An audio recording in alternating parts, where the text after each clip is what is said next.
Diyos ko, madam. Alam ko sinusundan pa rin tayo ng mga aswang. Mamamatay na tayo!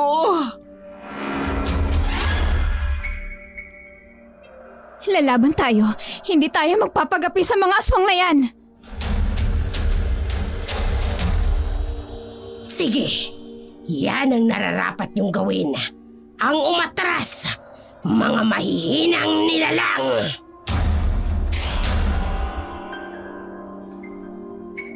Isang mapagpalang araw po, Dark Shadow. Itago niyo na lamang po ako sa pangalang Lilo. Katulad ng iba, meron din po akong karanasan tungkol sa mga aswang. Matagal ko na po itong pilit na kinalilimutan, pero dahil sa namimiss ko po ang buhay sa Pilipinas, madalas po akong tumambay sa mga YouTube channel at napadpad po ako sa channel ninyo. Dito ko po nalaman na nagbibigay kayo ng pagkakataon na isadula ang mga totoong karanasan tungkol sa mga aswang. Kaya naman, nais ko pong ibahagi sa inyo ang aking karanasang magsisimula ang kwento noong ako'y bagong kasal pa lamang. Ramon, kailangan ba talaga nating pumunta sa probinsya? Oo, Lilo. Inaasahan tayo ng inay na bumisita. Nagtatampo siya dahil nagpakasal tayo kaagad nang hindi man lang muna kita nadala sa probinsya namin. Di ba pinaliwanag mo naman kung bakit nagpakasal tayo ng biglaan? Oo nga, naunawaan naman nila. Pero gusto pa rin nilang makilala ka ng personal. Ramon, alam mo naman na ang hirap mag-leave sa trabaho ko.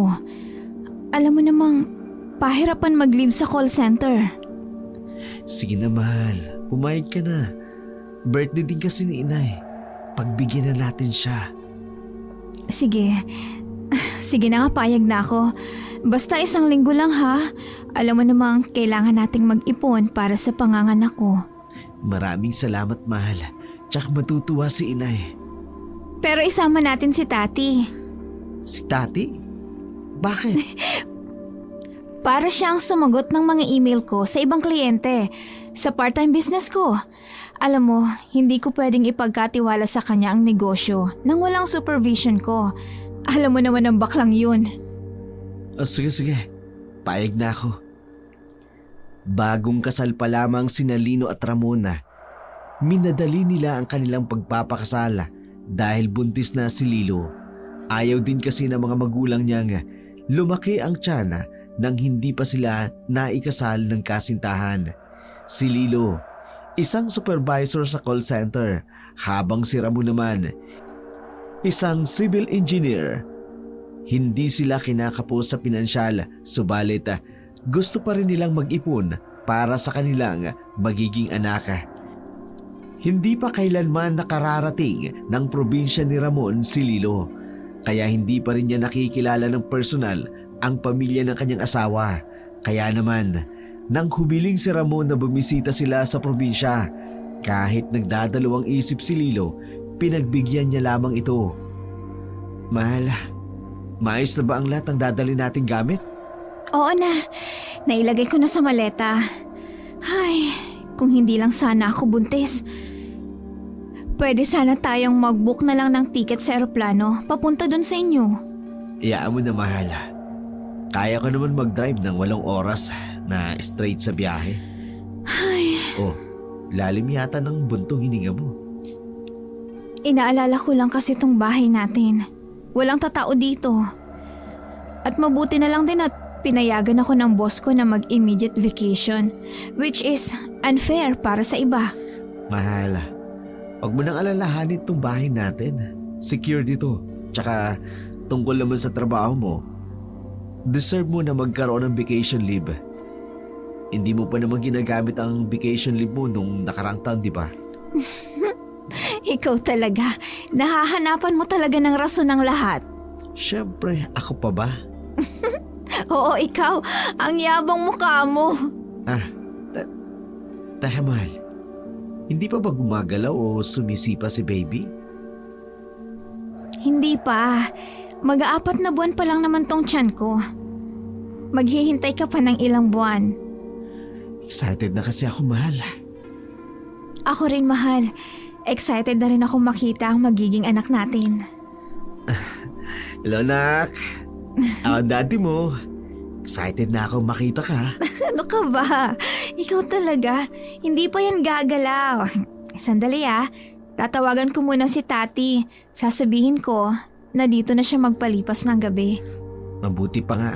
Para maaga tayong makaalis at di na tayo abutan ng traffic.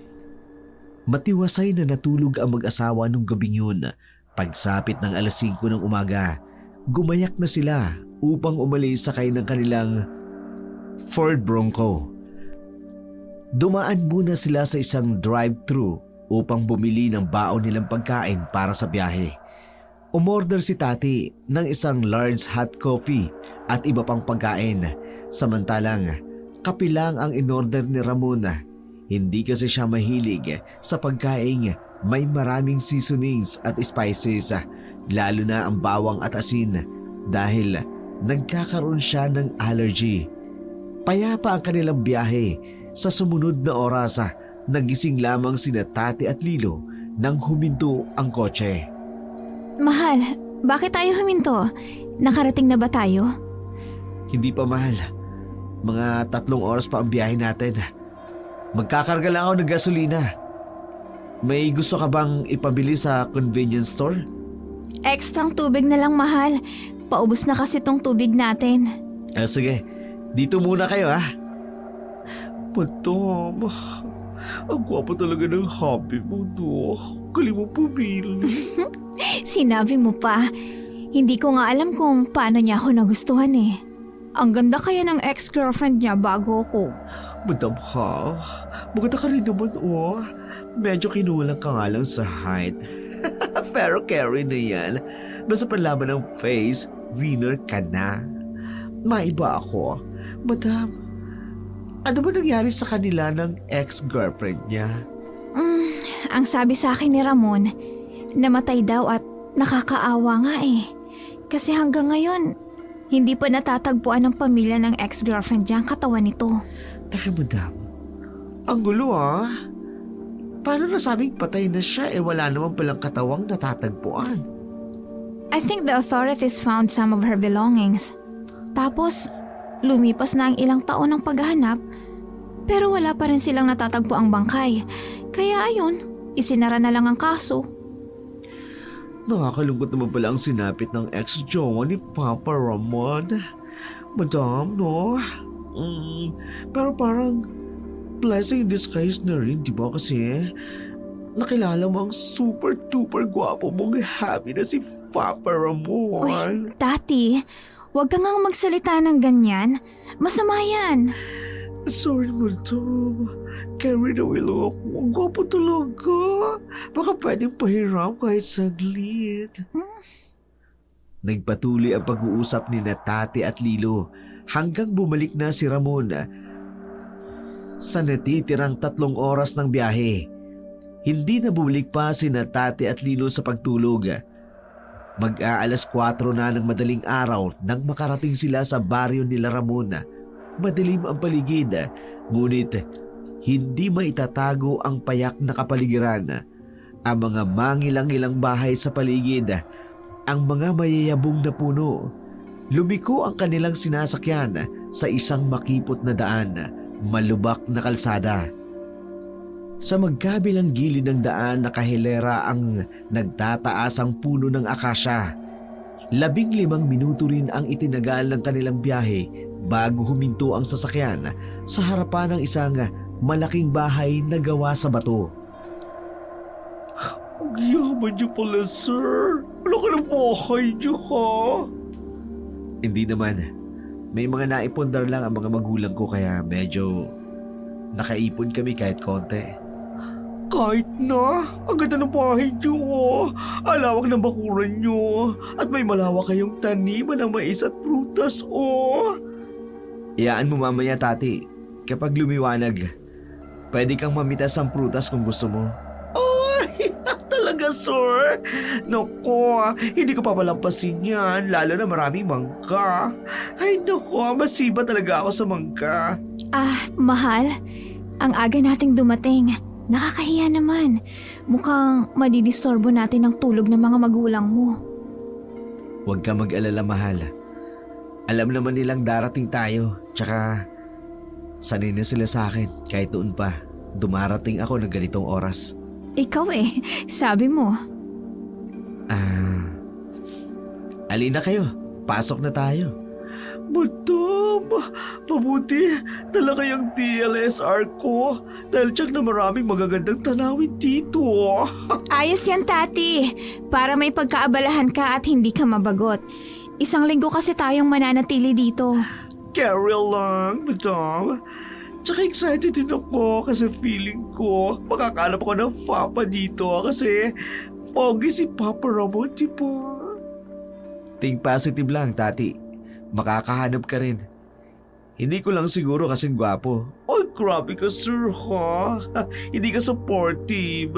Pero, sir, baka naman may pinsan kang single. Rento mo naman ako, please.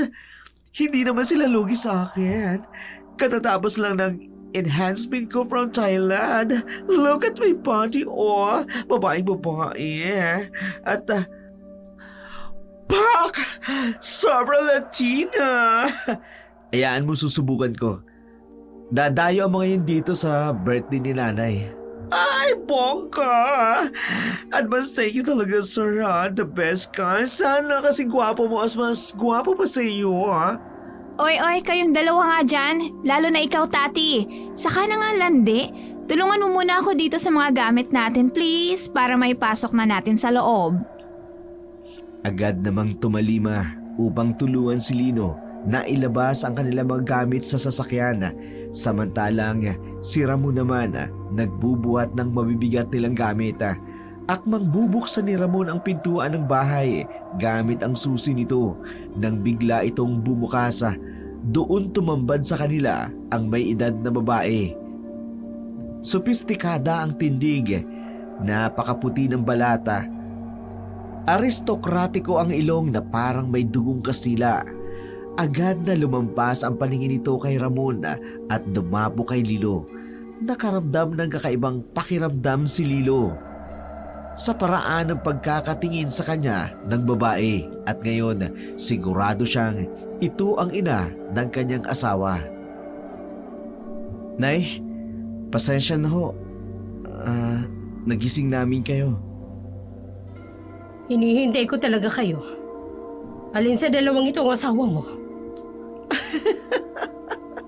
Kayo naman ho. Siya ho. Mukha lang ako babae pero binabii po ako at saka ang boses ko lalaki. Ay. Magandang umaga po. Ako po si Lilo, ang asawa po ni Ramon. Nay, huwag niyo naman pong takutin ang asawa ko. Nerbiyosa yan. Baka mamaya maniwala siyang masungit kayo. Ikinagagala kitang makilala, Lilo. Ramon, hindi ka nagkamali nang sabihin mo sa akin na napakaganda ng asawa mo. At masaya rin ako na magkakaroon na ako ng apo sa wakas. Pumasok na kayo sa loob at nang makapagpahinga kayo. Madam, ang ganda ng buhay ni Loo. Pero ang dalang kulay. Bakit kulay ito yung mga kortina? Pati na rin mga display. Parang sinauna. Tati, ano ka ba? Huwag ka nga maingay. Baka marinig ka niyan Sorry na, madam. Nagsasabi lang ako ng totoo, no? Mas maganda sana kung vintage design ang ginamit sa bahay. Hindi gothic design. Parang nagsuka si Dracula dito. Kaloka. Maiyam. Ikaw, sumunod ka sa akin. Ako ho? Oo, ikaw. Dadalhin kita sa magiging silid mo. At kayo naman, Ramon, Lilo, magpahinga na muna kayo.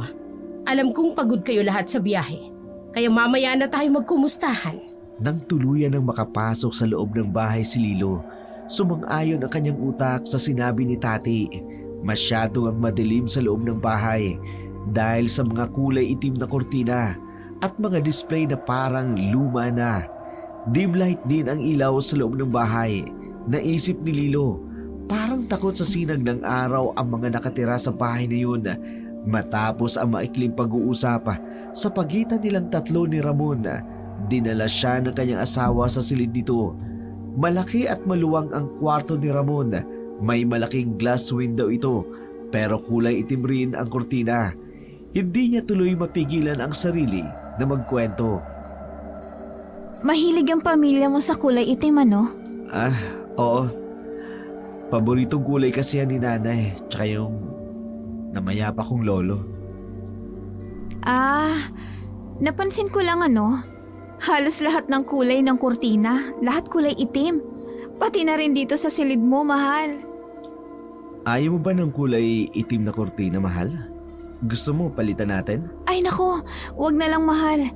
1 linggo lang naman tayo dito. Bubuksan ko na lang ang bintana tuwing umaga para maging maliwanag naman at presko. Sige. Basta ang bintana lang dito sa kwarto natin ang bubuksan mo. Huwag mong bubuksan ang bintana sa ibang bahagi ng bahay, mahal. Ha? Bakit naman? Ayaw ni nanay. Alam yun ng mga kasama natin dito sa bahay. Ganun ba? Nagtataka man si Lilo pero mas pinili niya na lamang ang manahimik dahil na rin sa pagod at antoka. Agad siyang humiga sa kanyang kama upang magpahinga. Kaagad din siyang dinapuan ng antoka marahil dahil sa kanyang pagbubuntis. Nagising si Lilo nang maramdaman niya ang mahinang tapik sa kanyang pisngi. Pagmulat ng kanyang mga mata, bubungad sa kanya ang nakangiting mukha ng kanyang asawa. Bago na, mahal. 11:00 na Hindi ka pa kumakain ng agahan. Nakatulog pala ako. Naku, nakakahiya naman sa mga magulang mo, mahal. Tinanghali ako ng gising. Huwag ka mag-alala. Naiintindihan naman nila. Alam din nila na kulang tayo sa tulog dahil sa haba ng biyahe natin. Nag-aalala lang ako sa'yo dahil hindi ka pa kumakain. Pati yung baby natin. Ikaw talaga, ang sweet mo. Oh, heto na nga. Babangon na po. Ganda talaga ng asawa ko kahit bagong gising. Sige na. Bulahin mo pa ako. Nakuha mo na nga ako. Oh, tingnan mo. Kasal na nga tayo. Hindi yun pambobola, no? Totoo yun. Ay, sus! Teka. Nasaan nga pala si Tati? Gising na ba? Hindi pa lumalabas ng silid niya. Ako nang tatawag sa kanya. Mag-ayos ka na, mahal, ha? Para makakain ka na. Tatawagin ko na lang si Tati para sabay na kayong kumain ng lunch. Sige, mahal. Salamat.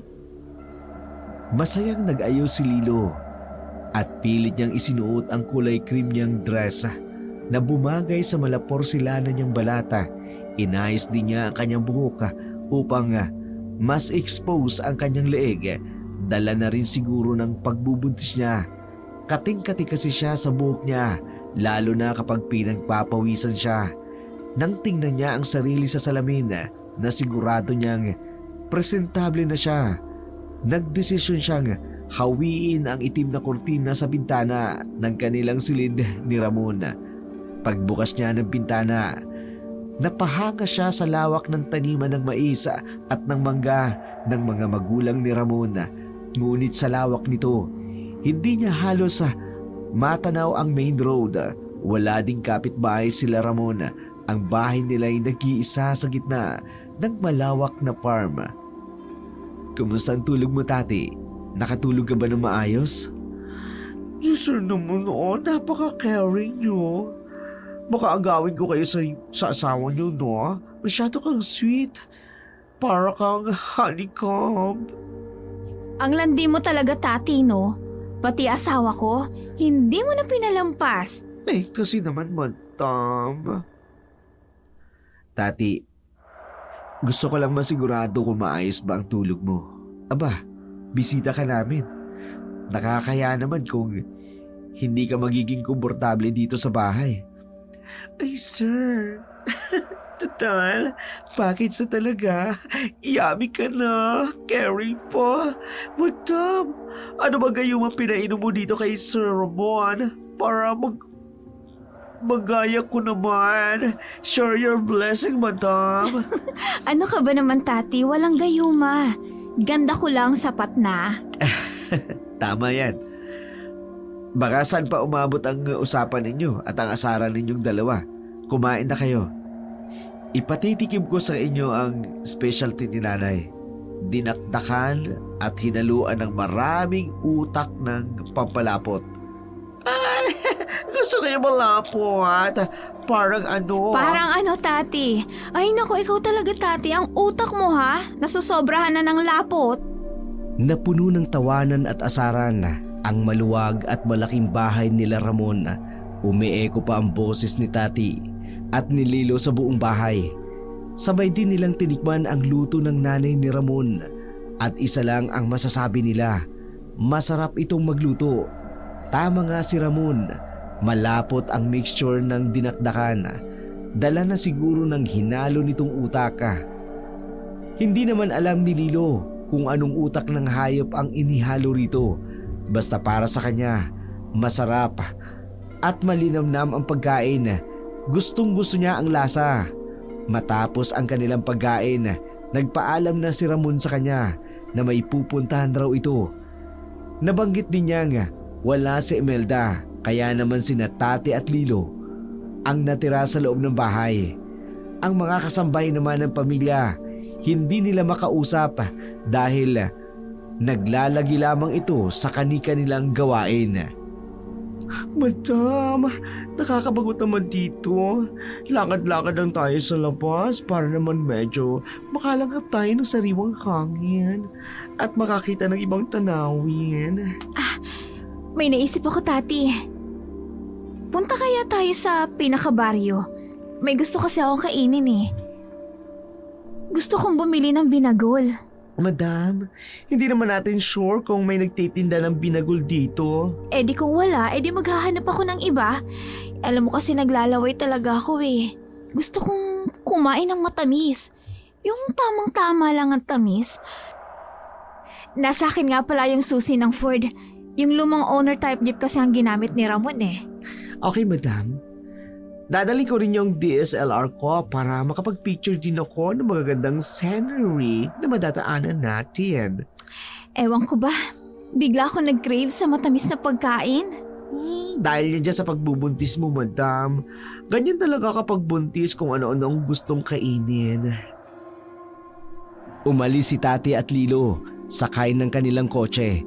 Excited si Tati na kumuha ng mga pictures sa kanilang madadaanan. Hapon na ng mga oras na yun, pero dahil gustong gusto ni Lilo na kumain ng binangol, kahit walang kasiguraduhan, nagpasya siyang pumunta sa baryo. Habang nasa daan, nagtataka si Lilo kung bakit maagang nagsasara ng bahay ang mga tao. Mag-aalas 3:30 pa lamang ng hapon na yun, nakarating sila sa nagkukumpulang tindahan. Meron ding mga taong napalingon sa kanila nang iparada ni Lilo ang sasakyan. Ang iba naman ay nagbulong-bulungan pa, ngunit hindi na lamang pinansin ni Lilo. Marahil hindi lang sanay ang mga ito na makakita ng dayo. Maliit lang kasi ang nasabi ng baryo. Grabe naman mga tao rito kung makatingin, madam. Nang lalaman ng feelings. Pakiramdam ko tuloy artista ako. Ano ka ba naman, Tati? Huwag mo na silang pansinin. Maghanap na lang tayo ng tindahan na nagtitinda ng binagol. Ay, doon sa bandang yun. Doon tayo tumingin. Sige, madam. Nakasunod lang ako sa iyo. Kaloka naman mga tao rito. Hanip ko makatingin sa amin na. Ngayon lang ba sila nakakita ng mga pretty like us? Ayun, may isang matandang nagtitinda. Mukhang binagol ang tinitinda niya. Lalapitan ko siya. Manang, may tinda ho ba kayong binagol? Oo, bibili ka ba? Meron pa akong natitirang 4 na piraso. Bibilhin ko na po ang lahat yan. Pati na rin ho ang mani na kulay pula. Ay siya, sige. Mukhang bagong salta ka dito, anak. Opo. kadarating lang po namin kasi kaninang umaga. A-attend po kasi ako ng kaarawan ng biyanan ko. Biyanan? Sinong biyanan mo? Si Imelda po, yung nakatira sa malawak na farm ng mangga. Ha? Ayos lang po ba kayo? Madam, iniwanan mo ako dun sa daan. Ay, sorry, may kausap ka pala. Buntis ka, hindi ba? Paano niyo po nalaman na buntis ako? Hindi pa naman po ganun kalataan tiyan ko eh. Mag-iingat ka. Hindi lang ikaw ang una. Ano ho? Ano ho yun? Eto ng mga pinamili mo. Kahit wag mo nang bayaran. Naku, hindi naman po. Heto po 1,000. Sa inyo na po yung sukli.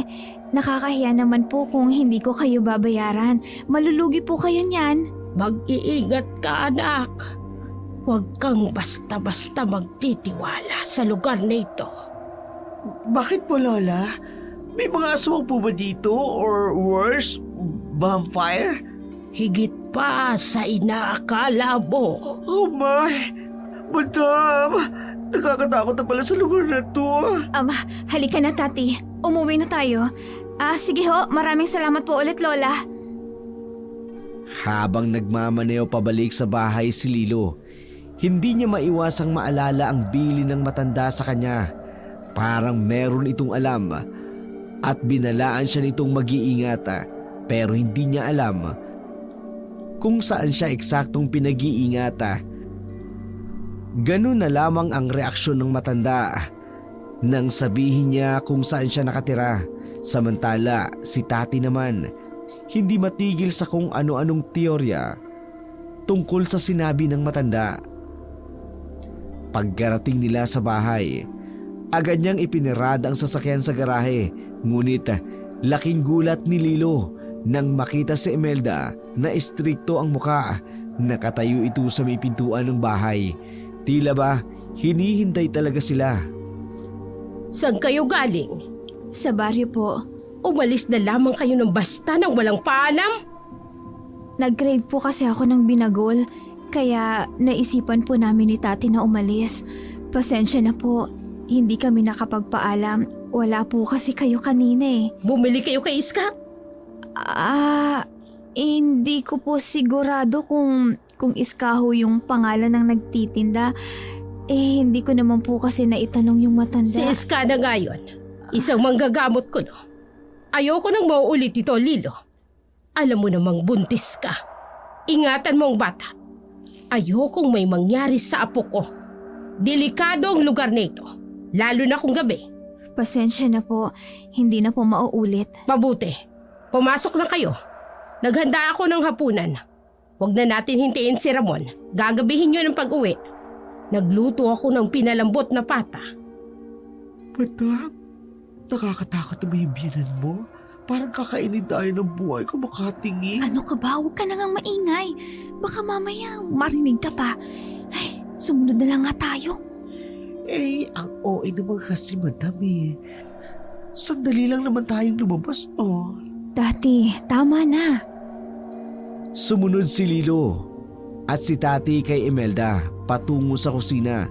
Doon nakahain na ang isang malaking bowl na may lamang umuusok pang pata. Mabango ang aroma nito, nakatatakam. Inilibot ni Lilo ang kanyang mga mata, ngunit wala siyang ibang nakitang putahe sa mesa bukod sa karne at wala man lang itong kahit na anong sahog na gulay. Kumain na tayo. Ma'am, ang sarap po ng amoy ng niluto ninyong pata. Malaki din po ang pagkakatadtad. Oo, sinadya ko talaga ang pagkakatadtad niyan. Bukas maghahanda ang lahat para sa karawan ko sa susunod na araw. May maitutulong po ba kami ni Tati? Inay? Huwag ka nang mahiya na tawagin akong Inay Lilo. Parte ka na ng pamilya dahil asawa ka ni Ramon. Kaya na namin ang lahat. Si Ramon na ang bahala sa preskong karne na panghanda ko sa karawan ko. Kaya kayong dalawa, nitong kaibigan mo, pumirmi na lamang dito sa bahay. Ma'am, Magaling po ako mag-decorate. Baka gusto niyo po, ako na lang mag-decorate para sa birthday niyo. Hindi na. May mga tao na akong gagawa niyan. Sige na, mag-umpisa na tayong kumain. Sige po, inay. Tati, kain na tayo. Okay, madam. Medyo naging awkward ang ambience matapos ang palitan ng usapan ng magbiyanan. Pati si Tati, medyo napapangiwi. Dahil na-sense niya na ayaw ng biyanan sa kanyang boss na tumulong sila sa paghahanda para sa kaarawan nito. Nag-umpisa silang kumain ng karning luto ni Imelda. At kagaya ng naunang luto, masarap ang pata. Napakalasa ng karne. Kakaiba ang mga patang natikman nila noon. Nasa kalagitnaan sila ng pagkain nang biglang may pumasok na kasambahay. May edad na rin ito. May bahid ng dugo ang suot nitong plastic na apron. Lumapit ito kay Imelda at may biglang ibinulong. Kaagad na tumayo si Imelda at sinabing ipagpatuloy nila ang pagkain dahil may kailangan siyang puntahan. Madam, medyo stricta talagang biyanan mo, no? Nagpresenta na nga akong tumulong eh. Ay, hayaan mo na, Tati. Baka ayaw niya lang talaga na may mangialam sa mga gusto niya sa birthday niya. Kaya, hayaan na lang natin. Ipagpatuloy mo na lang yung pagkain mo para matapos na tayo. Madam, ang sarap nito binalambot ng pata, no? Pero pansin ko, parang walang bawang na sahog. Ikaw talaga, Tati.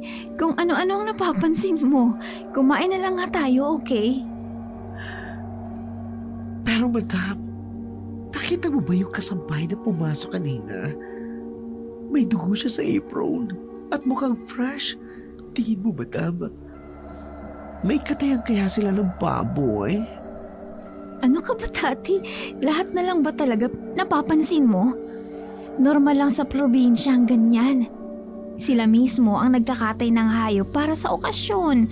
Malay mo, nagkatay nga talaga sila ng baboy. Pero madam, fresh pa yung dugo.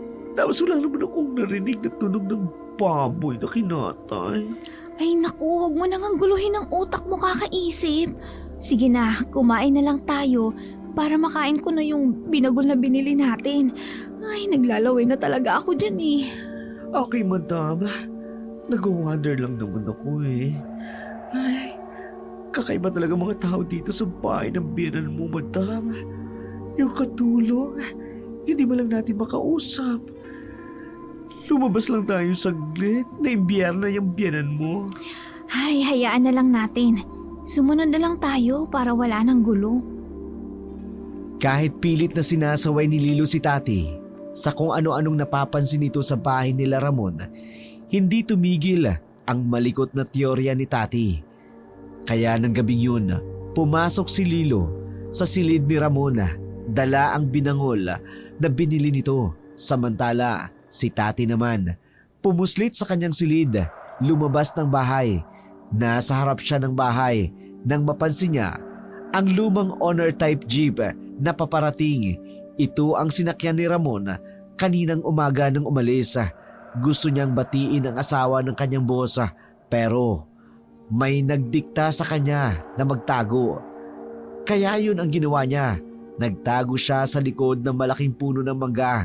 Nakita niyang bumaba si Ramon ng sasakyan at may kinuha itong sako sa likod at buong lakas itong binuhata. Nang tuluyan ng makapasok si Ramon sa kabahayan, dahan-dahang tumago si Tati sa likod ng Honor type jeep at tiningnan ito na bigla siya nang makita ang bakas ng dugo roon. Ay! Bakit may dugo rito? Ano kaya yung nasa loob ng sako? Mukhang malaki ang nasa loob doon at mabigat rin. Teka, kukunin ko ang cellphone ko. Kukunin ko ng picture. Itong likod ng sasakyan. Nakakaloka. Bakit parang weird ang pamilya ng boss ko? Ramon, dumating ka na pala. Nakakuha ka ba? Ay, kaloka. Si Aling Imelda, narito pala siya sa labas. At ganoon din si Ramon. Magtatago ako. Baka makita nila ako. Pero saan ako magtatago? Ay, ano ba yan? Dito na nga lang sa likod ng basurahan. May basura. Yuck. Pero kailangan ko magtago. Opo, inay. Dinala ko na po sa basement. Presko po yun. Mabuti. Siya nga pala, pagsabihan mo yung asawa mo. Bakit po? Anong problema? Umalis kanina ng bahay nang walang paalam. Kasama ang assistant niyang bakla. Nakausap pa si Iska. Ang harsh naman magsalita nitong si Aling Imelda. Tawagin ba akong bakla? Ang beauty ko kayo. Pero teka, basement? May basement ang bahay nila. Ano meron sa basement? Tsaka anong issue nila kay Ali Iska? Ganun ba? Huwag kayong mag-alala, inay. Ako nang bahala sa asawa ko. Siguraduhin mo, Ramon. Ayoko ng sakit ng ulo. Naku, mukhang malalagot pa yata si Madam. Huwag naman sana sila mag-away ni Ramon. Kundi, kawawa naman si Madam. Buntis pa naman siya at baka ma-stress.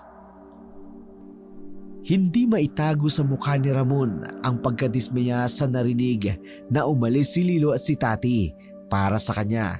Sandali lamang siyang nawala pero may ginawa na itong hindi niya nagustuhan.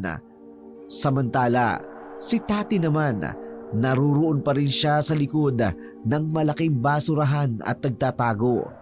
Hindi siya basta-basta makakaalis doon dahil nasa labas pa kasi si Ramon. Nasa ganon siyang posisyon nang biglang may kumagat na langgam sa kanyang paa. Kaya bahagya siyang gumalaw para tanggalin ang langgam na kumagat sa kanya. Wala sa sarili niya na nasagi ang isang garbage bag. Napatutup na lamang siya sa kanyang bibig nang may mahulog mula roon na isang hidlalaki ng tao. Agi! Bakit may hilalaki ng tao dito? Diyos ko! Nakakatakot! Mga aswang ba sila? Daliri ko yan! Aswang! Bakit ka nagtatago dito sa likod ng basurahan? Huwag ka lalapit sa akin! Tati, Mang Isong, anong nangyayari dito? Sir kasi... Nakita niya ang putol na daliri ko na nahulog mula sa garbage bag, kaya natakot siya. Bakit?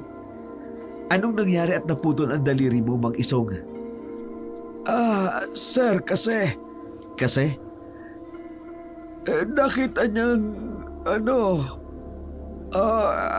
aksidente hong nataga nung nagtagtad ako ng karne. At ikaw, Tati, anong ginagawa mo dito sa likod ng basurahan? Sir, nagbe-brainstorming ako, no? May naisip akong content para sa channel ko. Kasi bumababa ng earnings, kaya inisip ko makagawa ng magandang content. At dito ako napunta. Dito sa basurahan. Ganun po talaga ako. Masyado akong unique. Ganun ba? Sige. Pumasok ka na sa loob, Tati. Lumalalim na ang gabi. Doon ka na lang mag-brainstorming sa kwarto mo. Sige ho. Good night, sir. Good night din sa'yo, Mang Isong. Sige ho. Maiwan ko na kayo. Mang Isong, Sir. sa susunod, mag-iingat kayo. Dali-daling pumasok sa kanyang silid si Tati. Agad nitong inilak ang pinto. Tumakbo siya papunta sa banyo. Doon nagsimulang magsuka. Hindi pa rin niya maalis sa isipan ang daliring nakita sa basurahan. Samantala, pumasok si Ramon sa kanilang silid at naabutan si Lilo na kumakain ng binangol habang nanunood ng TV. Nang mapansin ni Lilo ang pagdating ng asawa, agad siyang lumapit at niyakap ito. Ngunit agad din siyang bumitaw nang mapansing hindi gumanti ng yakap si Ramon. Mahal, may problema ba? Nabanggit sa akin ni inay. Umalis daw kayo ni tati kanina. Oo, mahal. Nag-crave kasi ako sa binagol. Kaya umalis kami. Hindi na kami nagpaalam dahil wala naman si inay dito kanina. Paano kung napahamak ka? Paano kung napahamak ang anak natin? Kung gusto mo pala ng binagol, kaya naman namin gawin yun ng mga kasambahay. Teka, Ramon, hindi ko maintindihan kung bakit napakalaking bagay nito. Wala namang masamang nangyari sa akin. Kasama ko naman si Tati at marunong naman ako magmaneho. Ginagawa ko rin naman to dati sa Maynila . Sa Maynila yun! Anong kinaibahan nun dito? Enlighten me! Ayokong bigyan ng alalahanin si inay. Lalo na't malapit na ang karawan niya. Ayaw niyang may mangyaring masama sa'yo at sa baby natin. Kaya simula ngayon, hindi ka na maaring lumabas. Ano? Ikukulong mo ako sa loob ng bahay? Ramon, hindi naman yata tama yun. Basta't hanggat narito tayo, susunod tayo sa patakaran ni inay. Ramon! Gulong-gulo si Lilo sa inasal ng kanyang asawa. Tila, hindi ito si Ramon na nakasama niya ng ilang taon sa Maynila. Hindi niya inakala na magiging sunod-sunuran pala ito sa ina at nagagawa pa rin siyang pagtaasan ng boses, isang bagay na hindi nito ginawa noon. Kinabukasan, mugto ang mga mata ni Lilo dahil sa pag-iyak. Sinubukan niyang takpan ito ng make-up, ngunit hindi ganong kadaling itago ang bakas ng kanyang pag-iyak. Pagkalabas niya ng silid, agad siyang nilapitan ni Tati. Madam, O Tati, bakit? Bakit balisa ka? ganito si Yuni. Kagabi, may nakita akong hinlalaki ng tao sa basurahan. Ha? Tati, anong ibig mong sabihin? Kasi nung lumabas ako kagabi, tapos napadpad ako sa basurahan. Sa takot ko na makita ko ng biyanan mo. Pero ayon sa matandang lalaking kasambahay, sa kanya daw yun. Pero duda ako, madam. Bakit naman magdududa ang isang katulad mo, Tati? Baka naman talaga sa kanya yun. Hindi imposible kasi yung matandang kasambahay. Well, syempre, matanda at gurong na. Dapat kulubot na yung daliri. Pero yung nakita ko, madam, mabuti at makinis . Yung kasambahay maitim. Ay, naku Tati. Isa lang ang solusyon dyan. Ano, madam? Di pagmasdan mo ang kamay ng kasambahay kung talagang may putol siyang daliri. Oh, Mikey. Madam, ang talino mo talaga. Hindi ko kaya naisip yun, no? Kaya nga bus kita . Kasi mas matalino ka sa akin. O sige na Tati, maiwan na muna kita. Hahanapin ko pa si Ramon. Sige, madam. No problem. Pero teka lang, ha. Bakit mugto ang mata mo? Umiyak ka? May konti lang hindi pagkakaintindihan. But don't worry, maayos din to. Hinanap ni Lilo ang kanyang asawa at natagpuan niya ito sa bakuran ng bahay kasama ang mga taong naghahanda para sa kaarawan ng ina nito. Kinabukasan, dahan-dahan siyang lumapit kay Ramon. Gusto niyang kausapin ito hinggil sa nangyari sa kanila noong nakaraang gabi. Ramon, Lilo, bakit ka lumabas ng bahay? gusto sana kitang makausap. Paggising ko kasi kanina, wala ka na sa kwarto natin. Sige. Halika dito. Ramon, galit ka ba sa akin? Bakit bigla ka na lang ganyan? Ba't nagbagong pakikitungo mo sa akin? Sa loob na tayo mag-usap, Lilo. Naguguluhan man ay sumunod na lamang si Lilo sa kanyang asawa. Pumasok sila sa kanilang kwarto. Doon, tinanong niya uli si Ramon kung bakit ganun na lamang ang pakikitungo nito sa kanya. Hindi ko kasi maintindihan. Bakit bigla ka na lang nagalit sa akin kagabi? Dahil lumabas kayo ni Tati. Ramon, ang babaw naman ng rason mo. Okay, sige. Sorry. Sorry na kung hindi ako nakapagpaalam, pero wala naman kasi kayo dito. Walang tao dito. Isa pa, nag-crave lang naman ako sa pagkain eh. Kaya lumabas ako. Pero bumalik din naman agad kami. Ayoko lang sinusuway si inay. Ramon naman, hindi naman pwedeng ganyan. Ina ko siya, Lilo. Kaya kung maaari lang, para wala tayong away, sundin mo na lang din ang gusto ng nanay ko. Babalik na ako sa ibaba. Marami pa akong dapat asikasuhin. Teka lang, Ramon! Ramon! Kahit anong tawag ni Lilo sa kanyang asawa, hindi ito nagpapigil. Iniwanan siya dito sa kanilang kwarto. Napasabunot na lamang si Lilo sa kanyang buhok, ngunit sa inisa. Marahas na bumuntong hininga. Hindi niya akalain na may ganong side pala ang asawa niya. Wala namang masama na igalang ang magulang. Pero kung ikokompromiso ni Ramon ang nararamdaman niya na maging sunod-sunuran ito sa kanyang ina, yun ang mali sa pananaw ni Lilo. Sandali lang!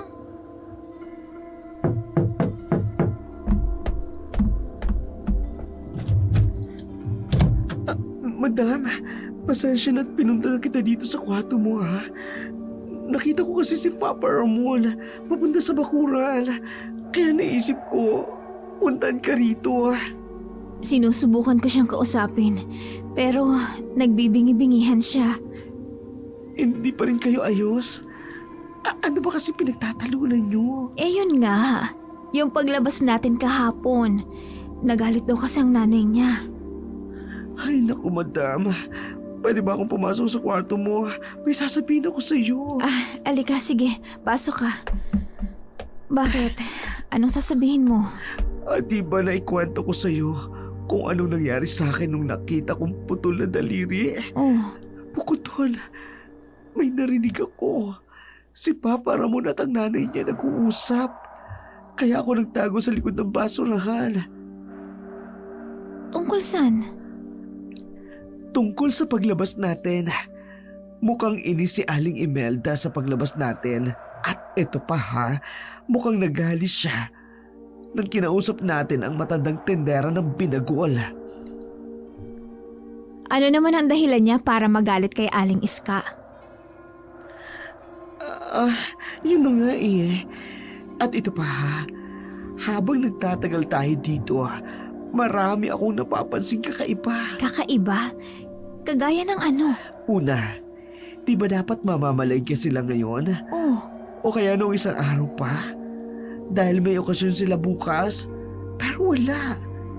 Hindi sila namamalengke. Pangalawa, wala akong nakitang ibang tao. Di ba common sa mga probinsya na kapag may paparating na okasyon, parang bayanihan at tulong-tulong? Pero ang nakikita ko lang ay mga kasabay na. Pangatlo, nakita ko si Sir Ramon kagabi. May dala siyang sako. Narinig ko sila nag-uusap ng biyanan mo. Madam, dinala na daw ni Sir Ramon yung sako sa basement. anong laman ng sako? Yun ang hindi ko alam, madam. Pero magugulat ka. Nung pinuntan ko ang likod ng honor na sinakyan ni Sir, may tukutuol. As in fresh na fresh. Kaya eto, kinutuban na ako. At eto, kinunan ko ng picture. That's weird, Tati. Ipinakita ni Tati kay Lilo ang larawang kinunan nito. Naguguluhan naman si Lilo. Hindi maproseso ng kanyang utak ang mga nangyari. Wala siyang ibang maisip na paliwanag. Okupado kasi ang utak niya. Nang hindi nila pagkakaintindihan ng kanyang asawa. Samantala, dumating na ang araw ng kaarawan ng kanyang binan. Umaga pa lamang, marami ng kamag-anak ng kanyang asawa ang dumating. Ang ipinagtataka niya lang, lahat ng mga ito may kakaibang kilos, lalo na kapag napapatingin sa kanya at kay Tati. Samantalang si Tati naman, Nakararamdam ng pagkailang sa bahay ng biyanan ng kanyang boss na si Lilo. Madam, sana pagkatapos ng kaarawan ng biyanan mo, bumalik na tayo sa Maynila. Kakausapin ko si Ramon tungkol dyan. Sorry, madam, ha? Simula kasi nang dumating ang mga kamag-anak ng asawa mo kanina, hawag ko ba? Mas lalo ako nakararamdam ng weirdness. Alam mo yun? Tsaka kanina, yung mata ng chewy ni Sir, nakita ko, madam. Nakatingin sa tiyan mo na parang naglalaway. Tati, ano ka ba? Baka mamaya may makarinig sa'yo. Ang dumi talaga ng isip mo. Hindi, madam.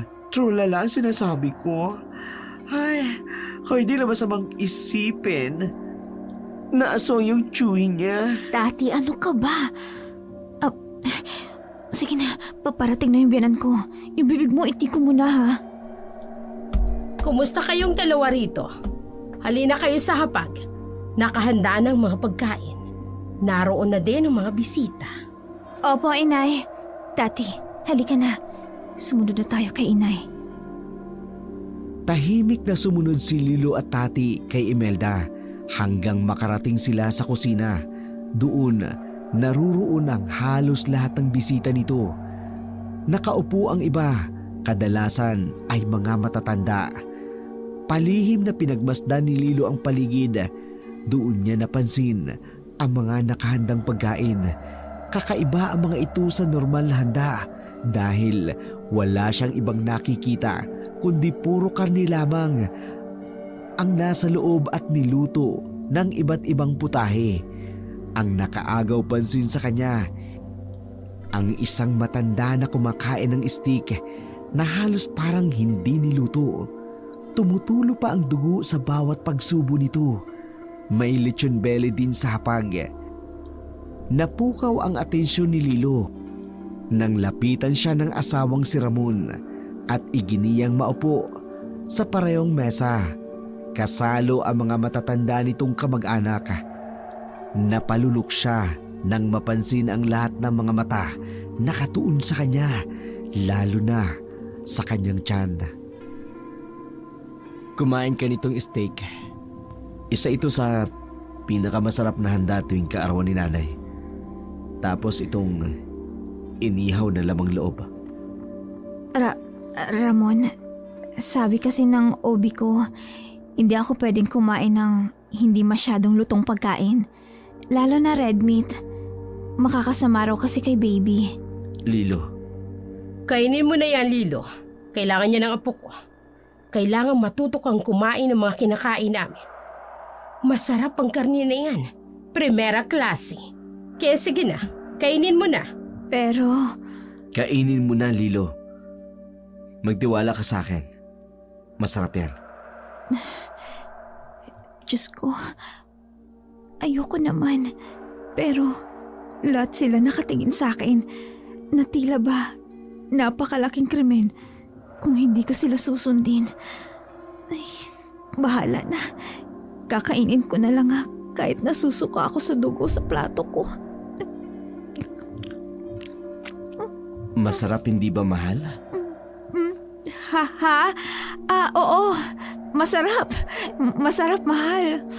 Nakita ni Lilo ang satisfaction sa muka ng mga taong naruroon nang kainin niya ang karne, lalong-lalo na si Ramon.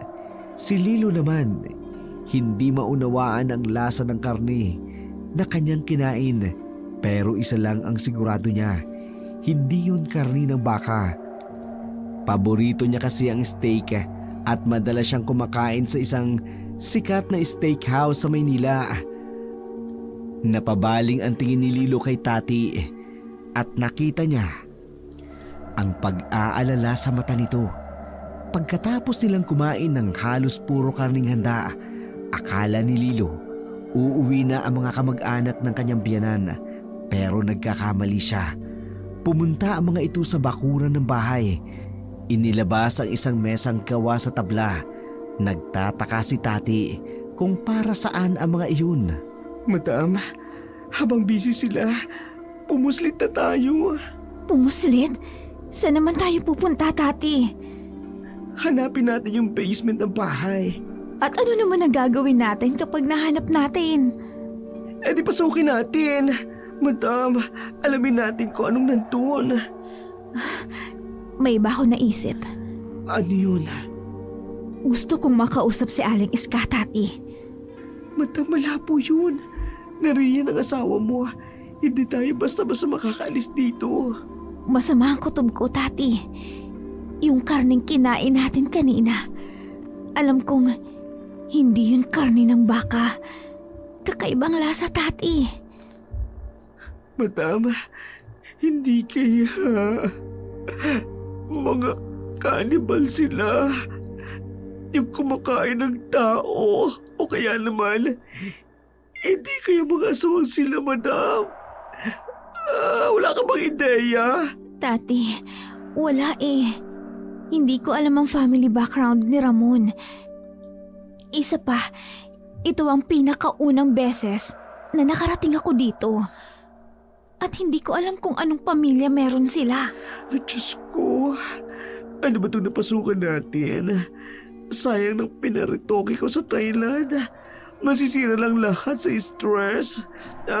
Ganito na lang, madam. Magre-research na lang tayo tungkol sa mga aswang. Tati, kailangan ba talaga yon? Oo, madam. Para naman maging advance tayo. Kaya halika na. I-research natin ang mga aswang na yan. Ginawa ni Lilo ang suggestion ni Tati. Nag-research sila tungkol sa aswang. Hindi alam ni Lilo kung matatawa ba siya sa sarili. Hindi naman kasi siya naniniwala sa mga urban legend of folklore. Pero ayon sa mga nababasa niya, medyo tumataliwas ang kanyang paniniwala. May mga bagay kasi roon na tumutugma sa kanyang sitwasyon at ngayon niya lang naalala na hindi nga pala gumagamit ng mga spices si Ramon, lalong-lalo na ang kalamansi, bawang at asin, pati na ang luya. Madam, Oh, tingnan mo dito sa bintana. Yung mga thunders, parang may ritual silang ginagawa. oo nga no. At parang may ginagawa silang ritual na magkakaroon ng alay. Pero para saan? Madam, kabilungan na ng buwan ngayon. Ayon sa nabasa ko, lumalakas ang mga aswang tuwing ganitong pagkakataon. At madam, paano kung totoo ang mga aswang ang pamilya ng habi mo? Ano gagawin natin? Hindi ko alam. Hindi ko alam, Tati.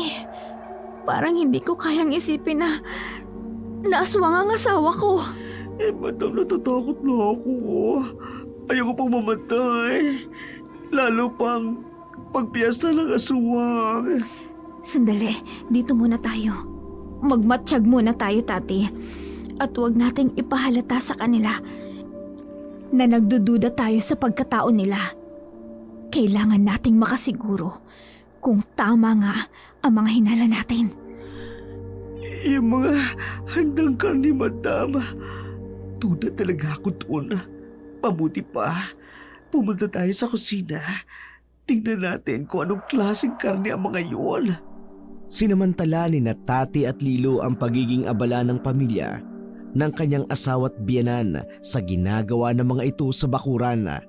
Patago silang nagtungo sa kusina kung saan nakaimbak ang mga pagkain. Pagkarating nila, agad nilang binuksan ni Lilo ang pintuan at sumalubong sa kanila ang malansang amoy. Agad siyang napatakip sa ilong, lalo na't sensitibo ang kanyang pangamoy dahil buntis siya. Samantala, isa-isang binuksan ni Tati ang mga deep freezer na naroon. Puro frozen ang karning laman ng mga iyon at wala namang ibang kakaiba sa lugar maliban sa matinding amoy. Paalis na sana sila nang aksidenteng mahawi ni Tati ang isang itim na kortina. Doon nila nakita ang isang pintuan. Nagkatinginan sina Tati. Parehong alam ang iniisip ng isa't isa. Dahan-dahan itong binuksan ni Tati.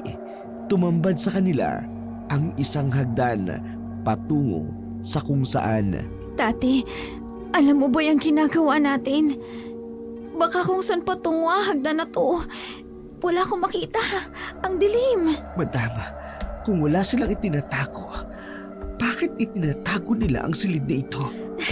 Bilisan na lang natin. Baka mahuli nila tayo. Sige, madama, kapit ka lang sa braso ko at bubuksan ko ang flashlight ng cellphone ko. Isara mo rin yung pinto. Hindi ko alam kung ano tong pinasok natin. Ako rin. Natatakot na rin ako, madam. Kapag napatunayan nating aswang sila, tumakas na tayo kaagad. Huwag mo nang i-confront ang asawa mo. Susubukan ko, Tati. Pero, ipinagdarasal ko rin na sana hindi totoo ang mga hinala natin. Sana nag-overthink lang tayo. Ako rin, madam. Hindi ko maiisip na aswang si Sir Ramon. Ang gwapo-gwapo niya ngayon. Pinasok ni Tati at Lilo ang lilim ng silid. Kinakabahan man.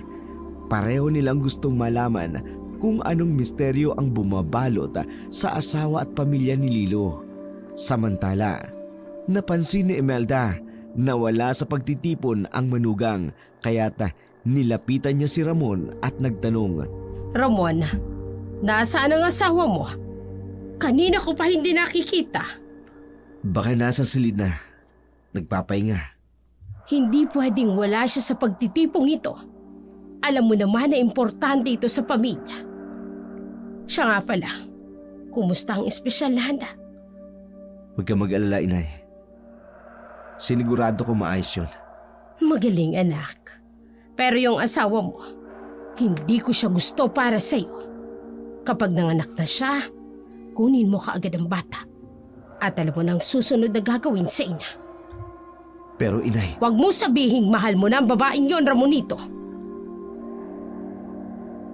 Kung hindi niya lang daladala ang anak mo sa sinapupunan niya, noong ka ko siya papapasukin sa pamamahay ko. huwag kang mag-alala, inay. Hindi ko siya mahal. Mabuti kung ganon. Hindi ka mahihirapang idispatcha siya. Opo, inay. Samantala, nasa loob ng lihim na silid sina Lilo at Tati. Dahil madilim, sinubukan nilang maghanap ng switch ng ilaw kung meron man. At sa kanilang swerte, meron ngang switch ng ilaw. Agad nila itong binuksan. At ganun na lamang ang tuwa nila nang bumaba ang liwanag sa buong paligid. Doon nila napagtanto, hindi lang ito basta isang silid. Isang cold storage pala. Malawak ito. Maraming freezer ang naroon. Isang malaking stainless steel table sa gitna. Binuksan ni Tati ang isang malaking freezer. At ganun na lamang ang takot niya nang makita ang nasa loob nito. Isang frozen na tao. Buo pa ito. Nakabaluktot. Isang babae. Diyos ko, madam.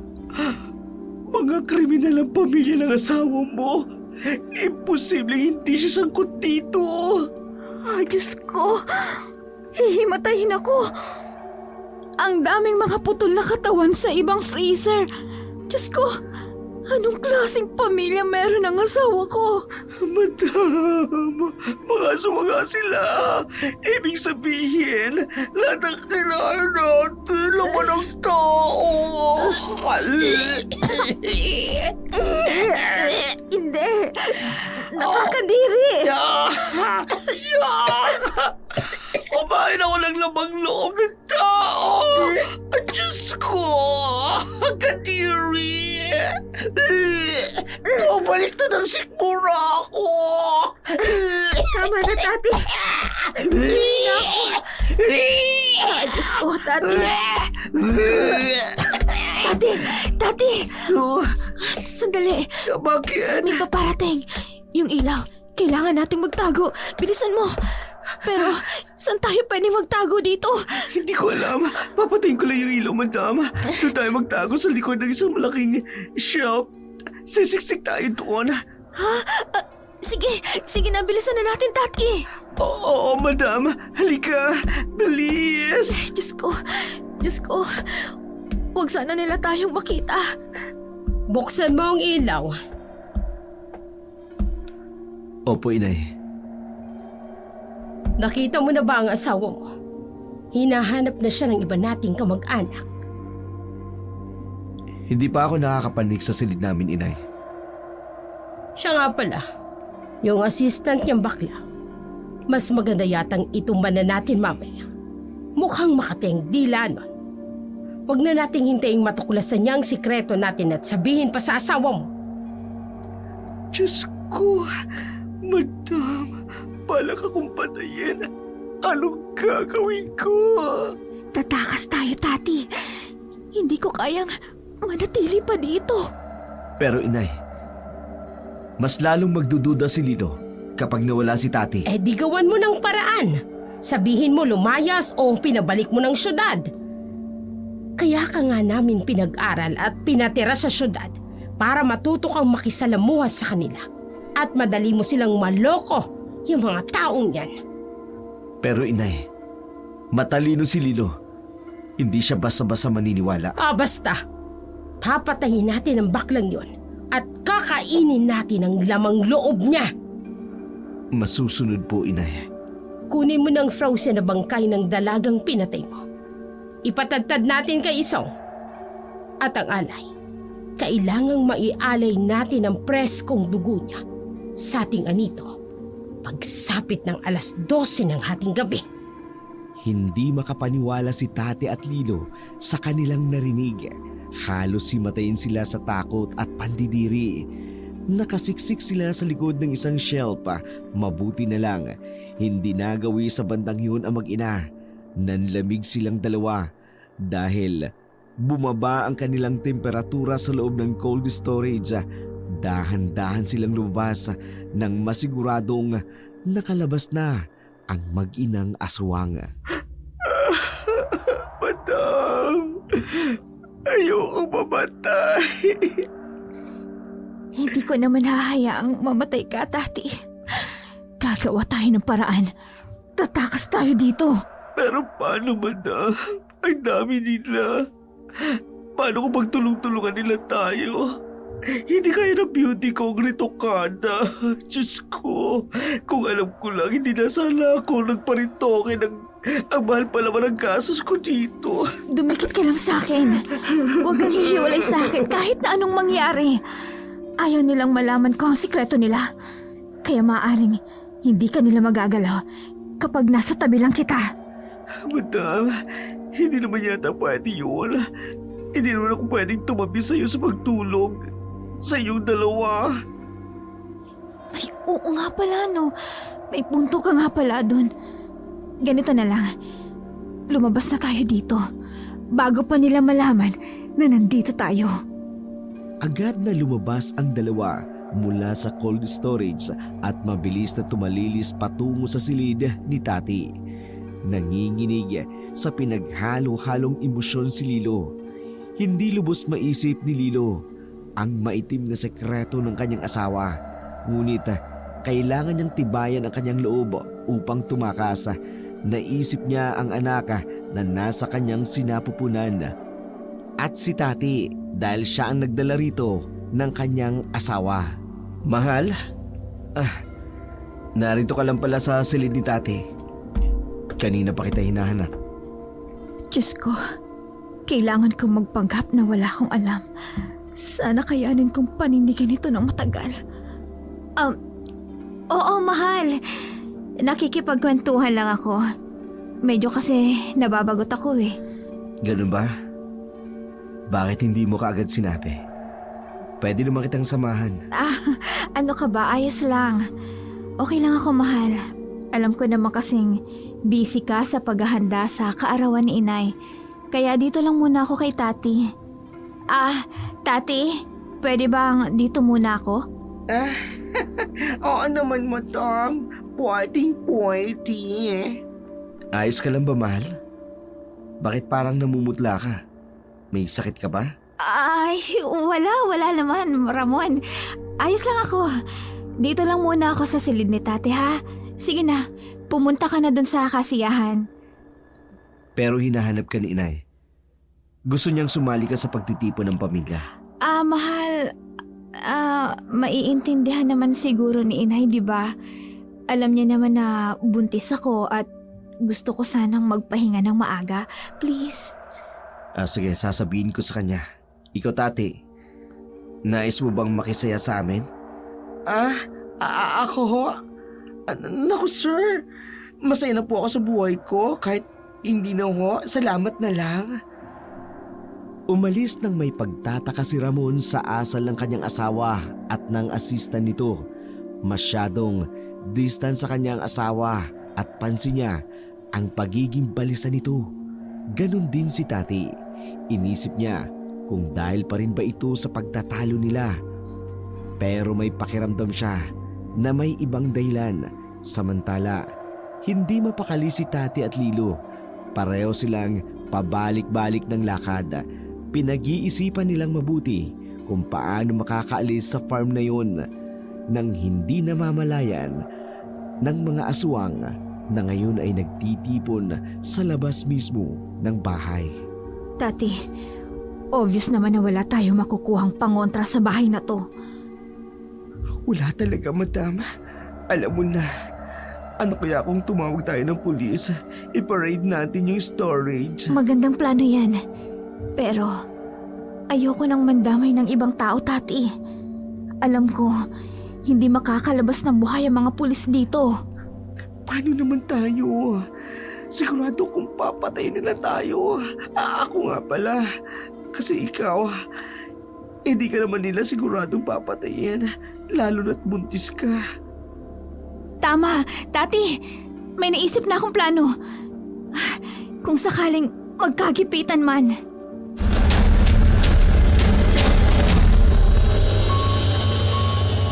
Hindi ko na talaga gusto ang inaasal ng asawa mong yan, Ramon. Matapos lang ang gabing ito, may kalalagyan sa sakin. Inay, dinadala niya ang anak ko. Alam mo naman, pahirapan sa lahin natin ang magkaroon ng supling. Pasalamat ang babaeng yan dahil meron siyang alas ngayon. Pero sige lang, ilang buwan lang naman ang hihintayin natin at magsisilang na siya. Opo, Inay. Hintayin na lang po natin makapanganak siya. Sige, kunin mo na ang babaeng alay. Ihiga mo siya sa higaang kawayan. Uumpisahan na natin ang ritual. Labis ang pagkainis ni Imelda sa kanyang manugang. Ngunit wala siyang magawa dahil dinadala nito ang kanyang apong matagal nang hinihintay ng kanilang angkan. Samantala, si Lilo at Tati palihim na sumilip sa ginagawa ng pamilya ni Ramon. Natutup nila ang kanilang mga bibig nang makita nilang inihiga ni Ramon ang isang babae sa harapan ng isang figurang gawa sa kahoy. Walang ano-ano. Ginilitan ito sa liig. Humiyaw ang babae, ngunit kaagad na tumalsik ang preskong dugo nito. Agad na nagkagulo ang mga kamag-anak ni Ramon. Isa-isa nilang hinablot ang katawan ng biktima. Nagkagutay-gutay ang mga ito. Pero mga zombie na pinagpiyastahan ang laman at ang lamang loob ng kanilang alay. Diyos ko! Anong klase mga nilalang yan? Parang mga demonyo. Halos wala silang tinira sa katawan ng babae. Ano ba yan? Hindi ko akalaing napunta ako sa ganitong klaseng pamilya. Pamilya ng mga aswang. Kailangan na natin kumilos bago pa nila gawin sa atin ang ginawa nila sa babae. Oo, Tati. Halika. Habang abala sila sa pagkain ng laman ng babae, tatakas na tayo. Oo, madam, tara na. Oo, pero bago yan, may gagawin muna tayo. Mabilis na tumalima ang dalawa at nagtungo sa kusina. Binuksan nila ang lahat ng stove upang sumingaw ang gasa bago sila lumiko patungo sa likod ng bahay. Doon nila naisipang dumaan upang tumakas. Samantala, nagkakasiyahan ang pamilya ni Ramon at ang mga kamag-anak niyang aswang. Muling kinausap siya ng kanyang ina upang kunin si Tati dahil hindi sapat ang karni ng tao na kanilang inihanda. Muling bumalik si Ramon sa silid ni Tati upang kumbinsin itong sumama sa kanya. Ngunit Labis ang pagtataka niya nang hindi niya maabutan si Tati at Lilo. Naramdaman niya ang kaba. Agad siyang nagtungo sa silid nilang mag-asawa. Ngunit wala na sila roon. Pabalik na sana siya sa labas upang sabihin sa kanyang ina na nawawala si Tati at Lilo nang maamoy niyang may kakaibang amoy na parang gas. Kaagad siyang nagtungo sa kusina. Binuksan ang ilaw. Pagbukas ng ilaw, sumiklab ang apoy mula sa gas stove kasabay ng pagputok ng tangke ng gas. Ang mga kamag-anak niya sa labas ay nagulantang sa mga nangyari. Takbo, Tati! Narinig ko na ang pagsabog! Siguradong alam na nila na tumakas tayo! Sigurado, magiging amo ang bahay nila, madam! Mabuti naman! Wala na silang mapapakinabangan sa mga kahayupang ginawa nila. Bilisan mo patakbo, Tati! Madam. Diyos ko, napakalayo pa natin sa main road. Kakayanin mo ba ang baby mo? Huwag mo akong alalahanin, Tati. Ang mahalaga ay makalayo tayo dito. Ayun sila!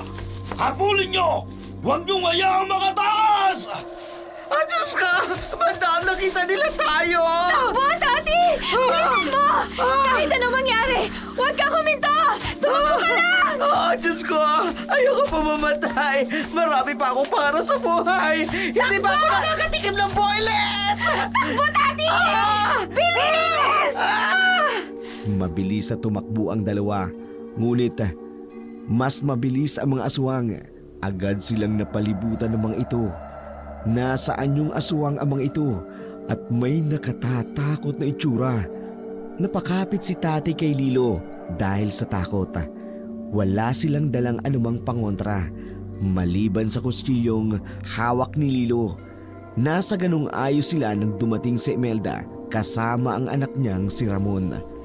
Sinasabi ko na nga ba, magiging sakit ka ng ulo. Hayaan niyo na kaming makalis. Mahal, hindi ka pwedeng umalis. Asawa kita't magkakaanak na tayo. Tumahimik ka, Ramon! Nilinlang mo ako. Hindi ko akalaing galing ka sa angka ng mga demonyo. Hindi kita kaya tanggapin. Isa kang kasumpa-sumpang halimaw. Hindi mo ko pwedeng talikuran. Magkakaanak na tayo. Isisilang mo ang bata rito. Hindi tayo babalik ng Maynila. Hindi mo ako maaring diktahan.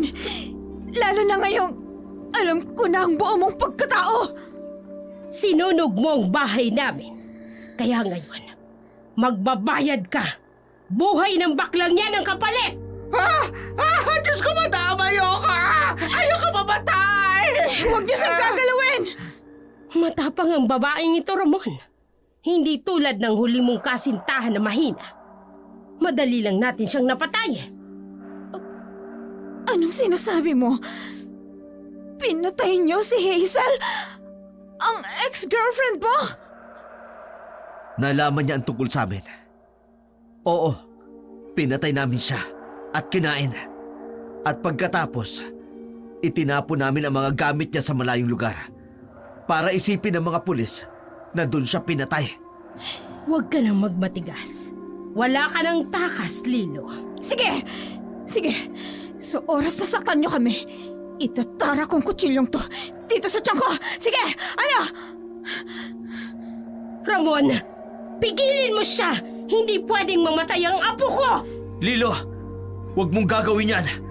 Huwag mong papatayin ang bata! Kung ganon, hayaan niyo kaming makaalis! Lilo! Huwag ka lalapit! Huwag ka lalapit! Patawarin ako ng Diyos. Pero itatara ko talaga ang kutsilyong ito sa tiyan ko! Ramon! Ang bata! Hindi ako nagbibiro! Ramon, pakawalan niyo kami!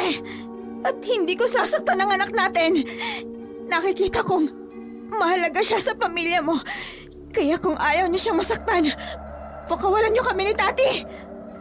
Inay, pakawalan na natin siya. Nagbabaliw ka na ba, Ramon?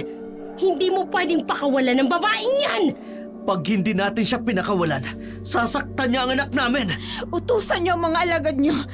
Ang mga alagad niyong aswang na lumayo! Ngayon din! Kung hindi, itutuloy kong pagsaksak sa tiyan ko! Lumayo kayo! Dumistansya kayo sa kanila! Layo! Mga hayop kayo! Tati, pagbilang ko ng 3, tatakbo tayo ha. Bahala na kung saan tayo makarating.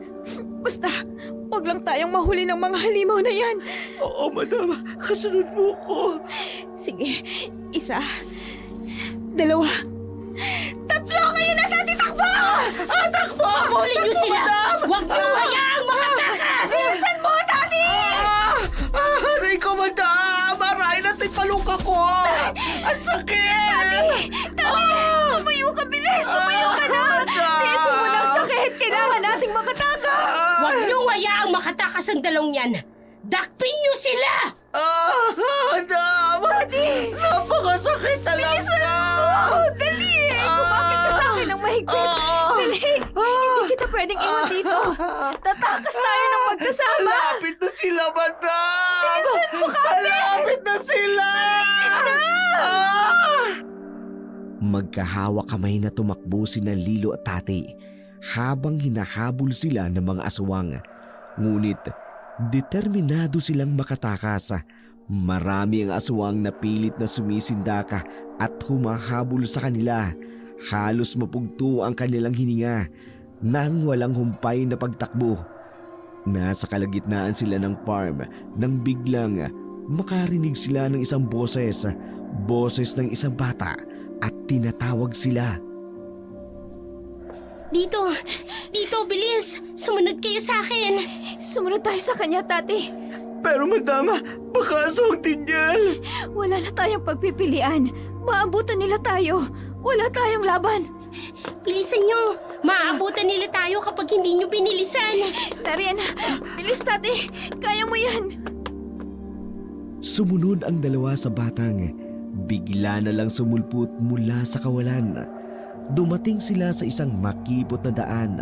Patuloy pa rin silang sinusundan ng mga aswang. Hindi tumitigil lamang ito hanggat hindi sila nadadakip. Samantala, patuloy ang pagtakbo ng 3 hanggang makalabas sila ng farm.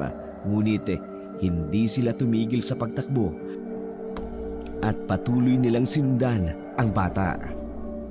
Bilis! Bilisan niyo! Pumasok kayo rito sa loob! Sino ka? Paano ka napunta sa lugar na yon? Anong ginawa mo para hindi tayo tuluyang masundan ng mga aswang? Ako si Sorsa. Apo ko ni Lola Iska. Yung nagtitinda ng binagol. Oo.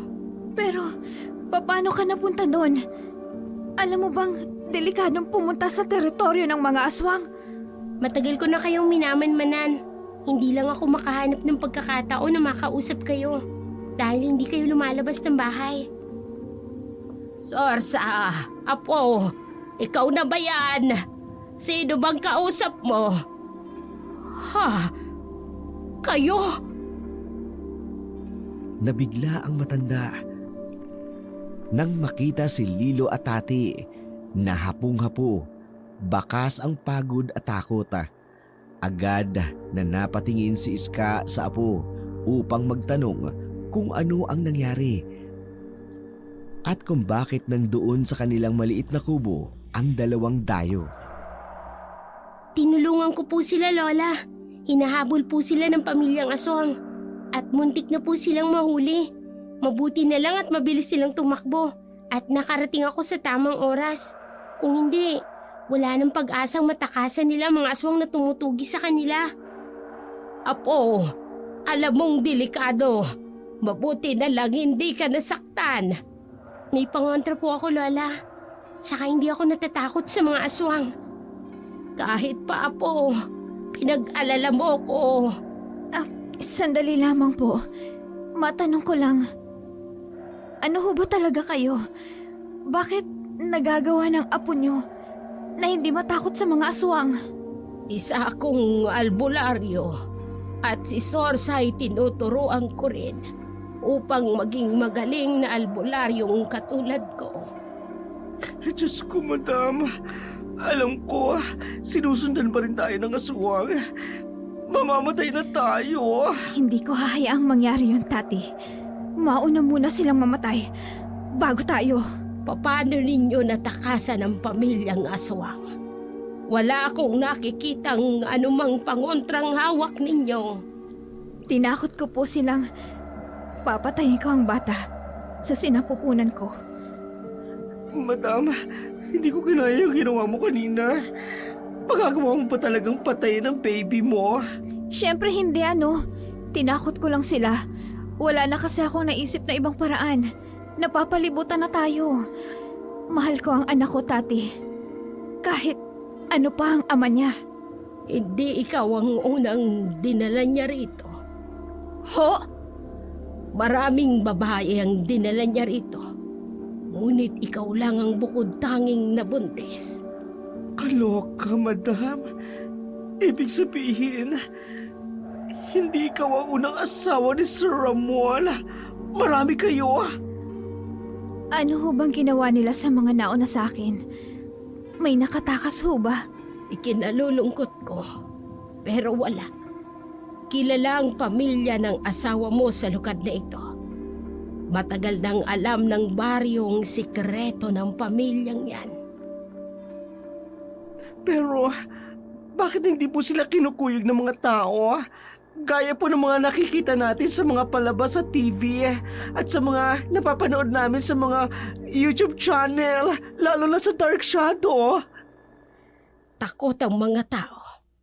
Mas malakas ang mga aswang kesa sa mga ordinaryong tao. Kaya ang ibang mamamayan na nakatira dito, nagsilipat na lamang sa ibang lugar. Iilan na lamang ang nakatira dito, yung mga walang-walang mapuntahan. Paano po natin sila mapupuksa? Hindi pwedeng matakot na lamang tayo sa kanila. Hali kayo, pag-usapan natin ang mga hakbang na gagawin natin laban sa mga aswang. Nasa loob sila ng maliit na kubo ng maglolang albularyo. Umiiyak si Tati dahil natatakot ito sa mga susunod na mangyayari. Samantala, si Lilo naman, masinsinang nakipag-usap kay Aling Iska. Nagpaturo kung ano ang kanilang magiging hakbang para makatakas sa pamilya ng kanyang asawa. Takot ho ba sila sa apoy? Oo, isang apoy sa kinatatakutan ng mga aswang. Dahil itinuturing ang apoy na may kakayahang pumatay o mawasak ang mga nilalang na may demonyong kalikasan, tulad ng aswang. Kaya pala, nung sinunog namin ang bahay na bato, hindi nila naapula ang apoy at tuluyan itong kumalat. Hetong mga pangontra, alam kong anumang oras, susugod sila rito. Lalaban po kami. Eto ang buntot pagi at pana. Marunong ka bang gumamit ng pana? Binditado ang panang yan. Mainam na panlaban sa mga aswang. Ako ho, marunong. Sport ako, archery ako nung high school at college. Marunong ka sa pano. Mas mainam kapag nagkagipitan na, gamitin mo ang padang ito. At ikaw naman sa buntot pagi, tutulong kami sa inyo ni Sorsa. Lola, ang mga aswang, narito na sila. Napapalibutan na nila ang bahay natin. Ang tari ng mga aswang na yan ha. Madam, mukhang sinakyan pa ang Ford Bronco patungo rito. Ayaw maglakad. Ang tatamad ng mga aswang. Halos ako na ang nagbayad. Fully paid kung binayaran ng sasakyan na yan. Aling Iska, ano pong gagawin natin? Ihanda ninyong mga pangontra ninyo. Sigurado akong magpupumilit silang kunin kayo. Lalaban tayo. Hindi tayo magpapagapi sa mga aswang na yan. Lumabas na kayo dyan, Iska. Alam kong naririyan sa loob ang magaling kong manugang. Wala kang magagawa upang tulungan sila. Ibigay mo sila sa amin kung ayaw niyong masaktan kayo ng apo mo. Natatakot man, pilit itong nilabanan ni Lilo at Tati. Hawak-hawak nila ang kanilang pangontra. laban sa mga mababangis na aswang sa labas ng bahay ni Aling Iska. Hindi akalain ni Lilo na hahantong sila sa ganong sitwasyon. Ang pinapangarap niyang isang buo at masayang pamilya nawasak lamang sa isang madilim na sekreto. Dahan-dahang lumabas ng kubo si Aling Iska. Sa gilid nito'y naroroon si Sorsha. Sumunod naman si Tati. Sa labas, bumungad sa kanila ang pamilya ng kanyang asawang si Ramon. Mabuti naman at lumabas na kayo. Akala nyo ba'y matatakasan nyo kami? Hindi lang ikaw ang unang babaeng pinatay ng anak ko. Magpasalamat ka. At ikaw lang ang bukod tanging nabuntis. Pero papatayin niyo rin ako sa oras na makapanganak ako, hindi ba? Ramon, tama ka nga. Matalino ang babaeng ito. Lilo, sumama ka sa amin. Magagawa kong iligtas ang buhay mo. Pwede ka maging aswang katulad namin. Hindi ka na namin kailangang patayin. Hindi ako magiging demonyong katulad niyo. Hindi na ako magpapalinlang sa'yo. Ginamit mo lang ako para magkaroon ng anak. At katulad ng ibang babaeng pinatay mo. Dahil hindi ka nila mabigyan ng anak. Pinapainit mo talagang ulo ko. Tama na ang kuda. Sugurin sila!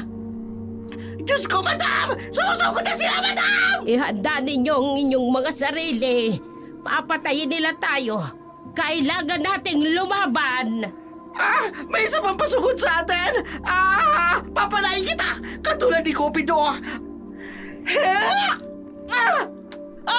Hayaan! Sige! Sugod pa ang pangit! Lilo, ikaw ang punteriya nila. Kukunin ka nila. Ngunit kahit anong mangyari, hindi ka nila magagawang saktan dahil sa anak mo. Kahit anong mangyari, hindi nila ako makukuha, Aling Iska. Kahit ang anak ko pa. Heto ang bagay sa inyo, mga aswang. Kaya tanggapin niyo ang hagupit ng buntot pagi. Madam! Parang hindi sila naapektuhan! Wala na akong arrow! Ubus na ang arrow! Ubus na! Ay, Diyos ko. Anong gagawin namin? Parang hindi na sila naapekto. At teka, tamang ginawa ko kanina. Tati! Ang lighter! Bilis! Ha? Lighter? Yung binigay kong lighter sa'yo kanina! Nasaan? Bilis! Oo! Nga! Aladaan na! Sumusuko na ba kayo? Akala nyo ba'y mapapatay nyo kami ng ganong kabilis gamit ang mga pangontrang yan? Hayaan nyo na silang makaalis. Iska, kahit anong mangyari, hindi namin hahayaang makawala ang dalawang yan. Lalo na't dinadala ng babaeng yan ang magtutuloy ng aming saling lahi. Madam, ano binabalak mo? Susunugin ko mga hayop na yan. Amoy gas? Madam, paano? Si Sorsa, inutusan ko siya kanina habang nag-uusap kami ni Aling Iska. Pinabuhusan ko sa kanya ng gas ang buong paligid. Unti-unting lumapit ang pamilya ng asawa sa kanila. Patuloy naman silang umaatras palayo sa basang lupa dahil sa gasa. Yun ang natitirang plano ni Lilo upang magapi ang aswang. Patuloy ang pag-atras nila hanggang medyo nakalayo na sila sa basang lupa. Sige, yan ang nararapat niyong gawin. Ang umatras. Mga mahihinang nilalang. Ina, kunin na natin ang asawa ko. Hindi pwedeng mamatay ang anak namin. Masasayang ang lahat ng pinaghirapan natin sa kanya. Lalo na ang bata, ang magpapatuloy ng ating salinlahi. Huwag kang mag-alala, anak. Kukunin natin ang babaeng yan at ang apo ko. Hindi niyo magagawa yan. At pagsisisihan niyong nakilala niyo ako. Matapang ka talaga. Tingnan natin kung saan aabot yan. Mga alagad! Sugod! Hindi. Itong bagay sa inyo.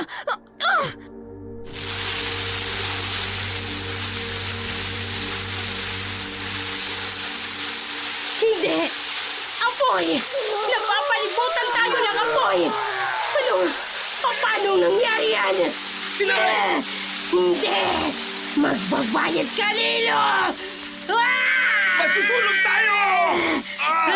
Daddy, kumuha kayo ng karagdagang gas. Isaboy natin sa kanila. Oo, madam. Itong bagay sa inyo. Matusta kayong lahat. Kayong lahat, mga pangit.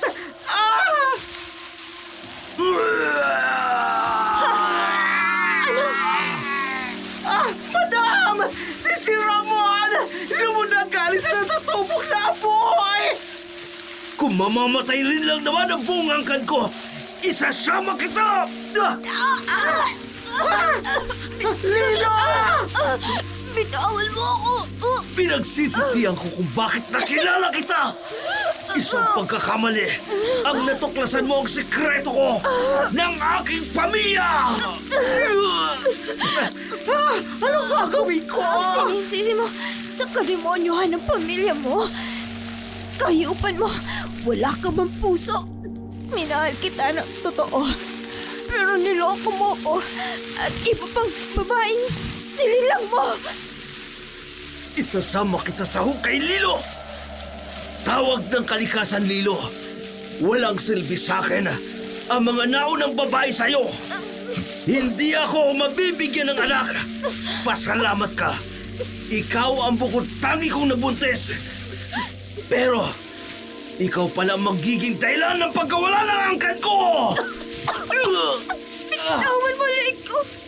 Hindi ako makahinga. Mamamatay ka! Kasama namin, Lilo! Mamamatay ka! Bitiwan mo siya, aswang! Tanggapin mo ang buntot paging ito!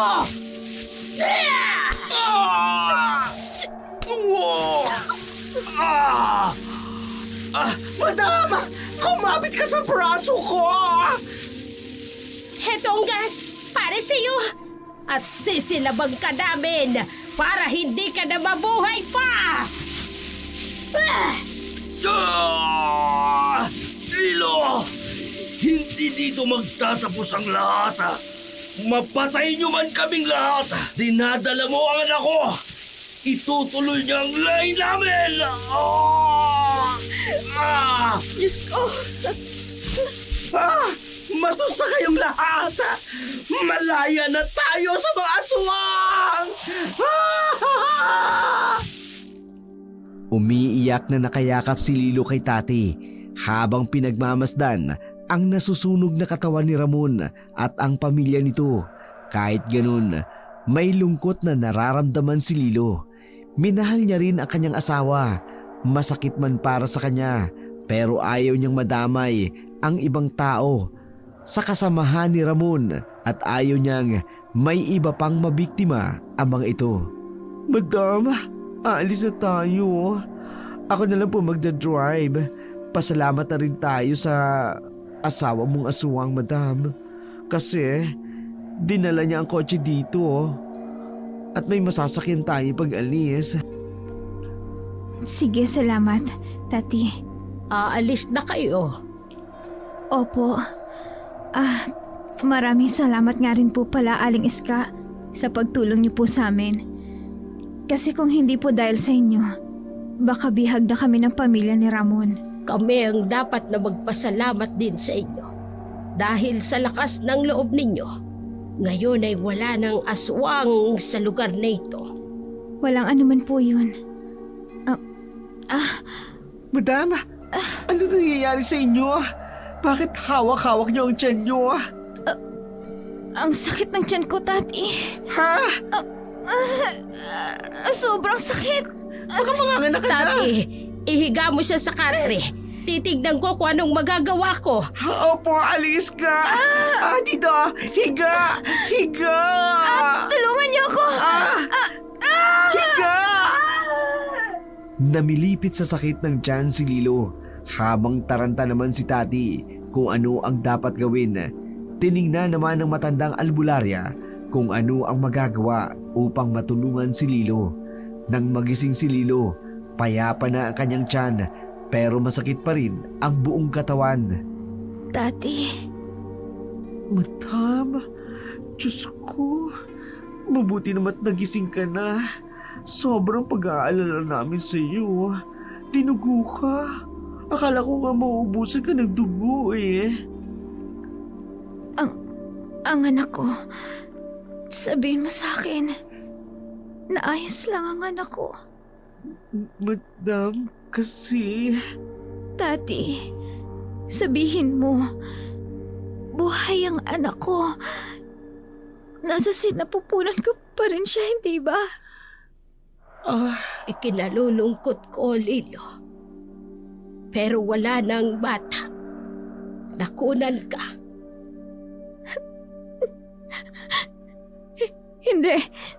Hindi totoo yan. Ang anak ko, ibalik niyo sa akin ang anak ko. Wala akong pakialam kung maging aswang man siya. Anak ko siya. Ang anak ko.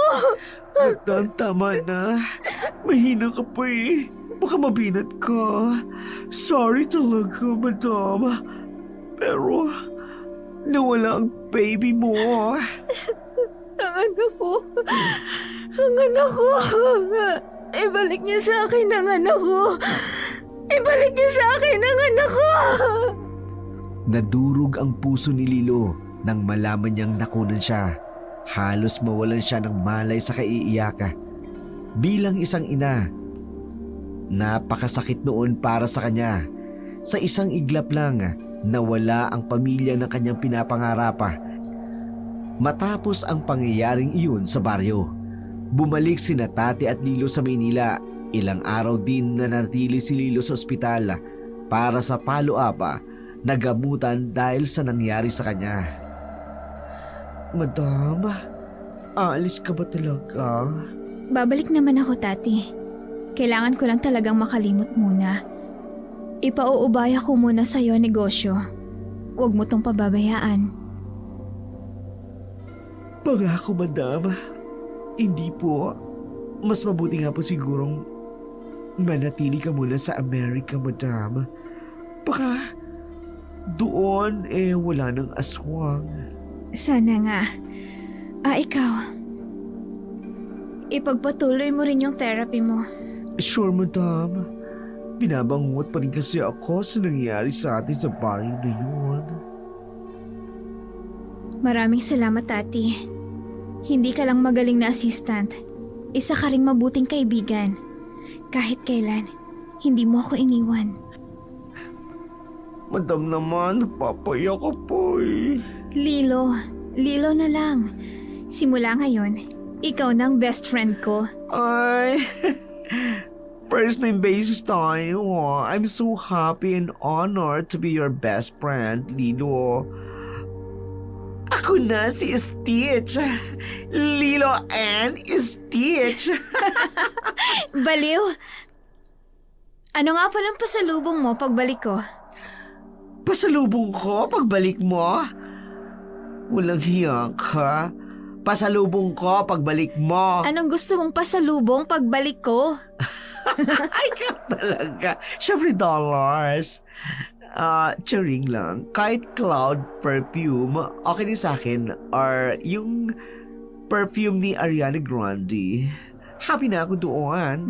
Commercial pa ha. O sige, dadamihan ko para sa'yo. Perfect! Siguro naman magkakatsuhan na ako dahil sobrang Latina na ako sa bango. Tumawa ka naman.